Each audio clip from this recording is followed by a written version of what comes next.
Hi, folks. You know, Democrats have gone full unhinged, screaming in the streets, banning what they hate and taxing like kleptocrats on bath salts. And you need to look no further than the likes of communist Democrat Zohran Mamdani, the Leninist salesman trying to convince New York millionaires they'll love coughing up a bit more money, like Stockholm Syndrome in a tax bracket.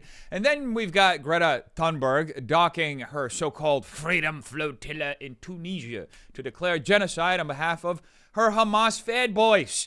Because apparently Democrats now take policy advice from a Swedish doomsday mascot with a sailboat. Just across the water from here, there is a genocide going on. Oh, stop it. A mass starvation committed by Israel's murder machine.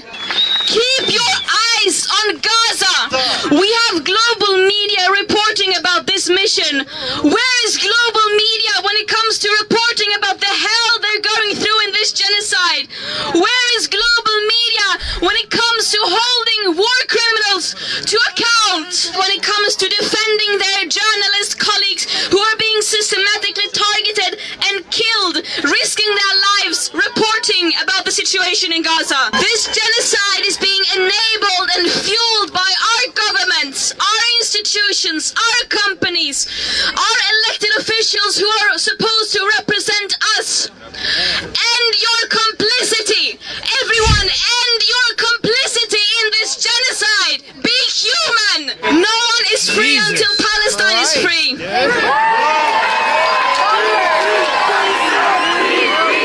So, anybody know what this has to do with climate change? Because I remember when Greta Thunberg was supposed to be worried about the planet, and now she's globetrotting to scream about genocide in Gaza. This is actually crazy. 10 years ago, she was telling us the world would end in 8 years. What would happen to that? Did the grift just move on to a new cause? Because that's what it looks like. Now, let's be clear. What's happening in Gaza is not a genocide, as Greta and the left want you to believe. Anyone with common sense knows that. The UN's definition of genocide focuses on intent to destroy a people in whole or in part. But here's the problem. Intent is almost impossible to prove. It's subjective. It depends entirely on who's writing the history books or running the tribunal. That's why even in international law, most genocides are rarely litigated on intent. It's a moving target, intentionally left ambiguous so the UN can slap the label on whatever suits their political agenda. That's why looking at data matters more. Historically, genocides involve catastrophic losses of life, not a few percentage points of a population, but massive swaths.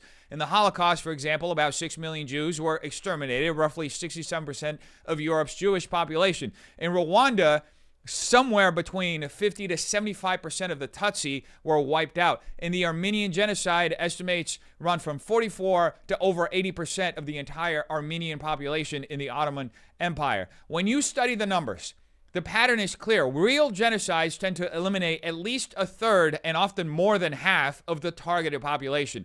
By contrast, even if you take Hamas's own inflated numbers at face value, the death toll in Gaza so far is under 5% of the population. Tragic?